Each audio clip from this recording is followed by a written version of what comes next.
Hello and welcome, everyone. This is Ace Field Reporter Rick Rickerford in the studio today, where I will be conducting a different kind of interview. While you've seen me out on the field interviewing people at malls and various other locations, today I will be in the studio where I will be having a very special guest.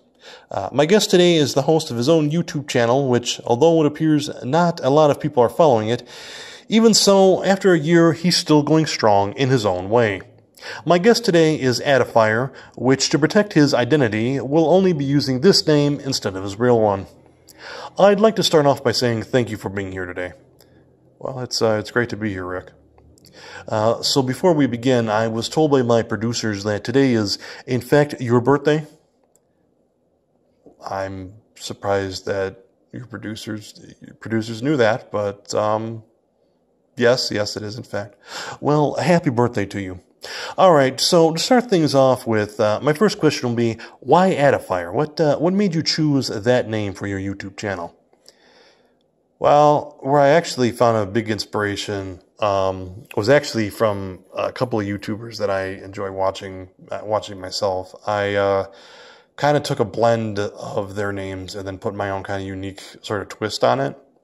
Obviously, I probably can't say what their names are because of legal or copyright or whatever, but yeah, I mean, it was just a combination of their names mixed with my own kind of unique twist, and I think it sounds kind of cool, like unintentionally, you know, it's like add a fire, add some fire to it, you know, like that's not originally what I was going for, but yeah, I appreciate it, and I've embraced that as kind of like a, you know, user nickname kind of thing. Very interesting. Now, where did you get the idea of having various people and in some cases creatures on your channel? Where did that idea come from? Well, I had just basically been encouraged to do this and you know, put it out there for people to hear, and I figured, you know, what the heck, you know, if you got talent, I suppose use it, you know.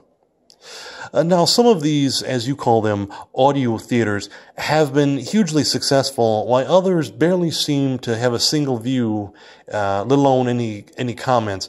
How much does that influence what you release on your channel?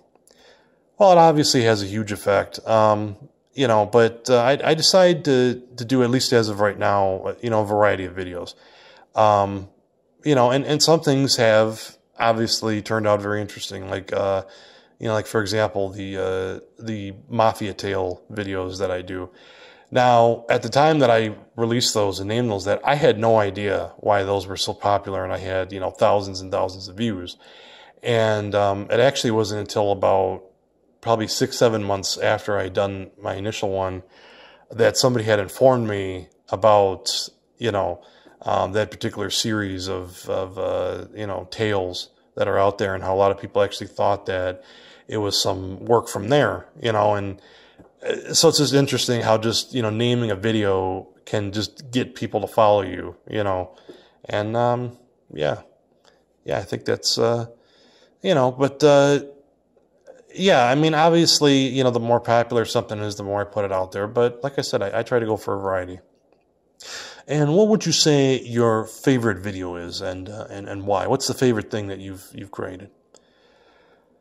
Well, as far as what I've made, I'd have to say it was probably my brainstorming when you have no clue what the hell you want to do video. Yeah, I'd have to say that would be off the top of my head, probably my favorite one. And the reason that was because I think it was a great example of my talent of just coming off with something off the top of my head, you know, being able to, you know, because I had no idea what I wanted to do that week, and so I said, all right, let's literally brainstorm, and you know, and it's great. And another thing too is, you know, and I've obviously, this is the first chance I've really had to tell somebody this, but when I'm doing these videos, you know, I try to visualize in my head what they would look like.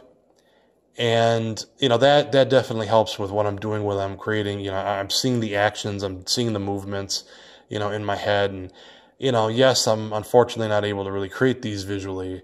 But anyways, getting back to that particular video though,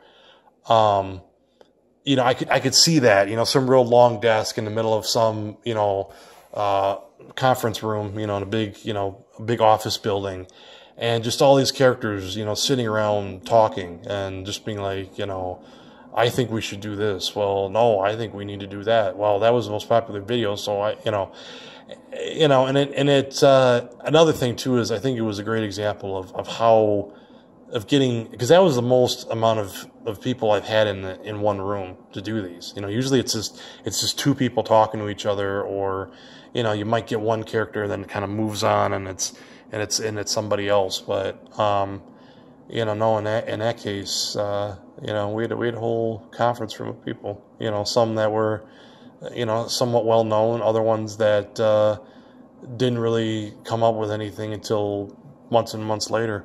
But yeah, so yeah. And I'm sure for those of you that hear these videos, you could probably agree with me. But before this interview, I had the chance to listen to a few of them myself, and I'd have to say in some cases they paint a very interesting and decent picture of what you're going for. I mean, was that intentional, or is that just part of the creative process? Or, well, with these purely being audio at the moment, you know, I want the listener to get an idea what we're going for, you know, and that's why, you know, like I think back to the original video that I came out with and for Halloween, and how there was narration in that, and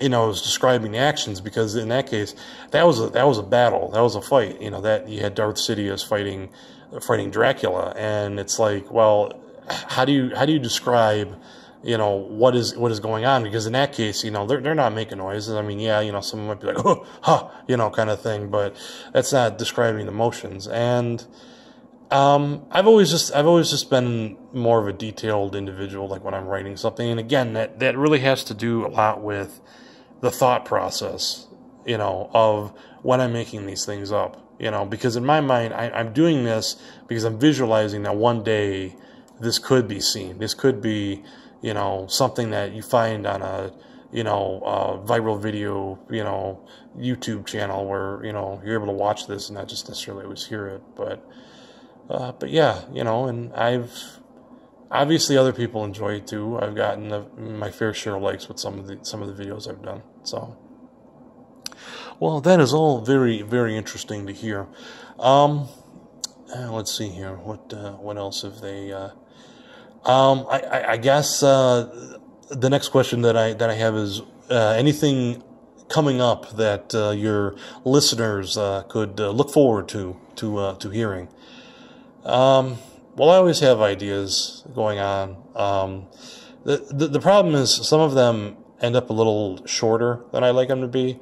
You know, sometimes I'll you know, because when I do these, I write up a whole script, and I'll read it, and, you know, sometimes it'll take me, you know, 3-4 days to do that. Well, then it'll end up being like 2 minutes, and it's like, I need to make that longer, and then I shove it in there, and the next thing you know, it's like already the following week, and it's like I didn't do it, and it's like, you know, because I try to be on a tight schedule with these kind of things. So, you know, I can't think of anything immediate right now that I have that's like, you know, to get people riled up for. I mean, anything that I do, obviously, I want people to be excited and listen to.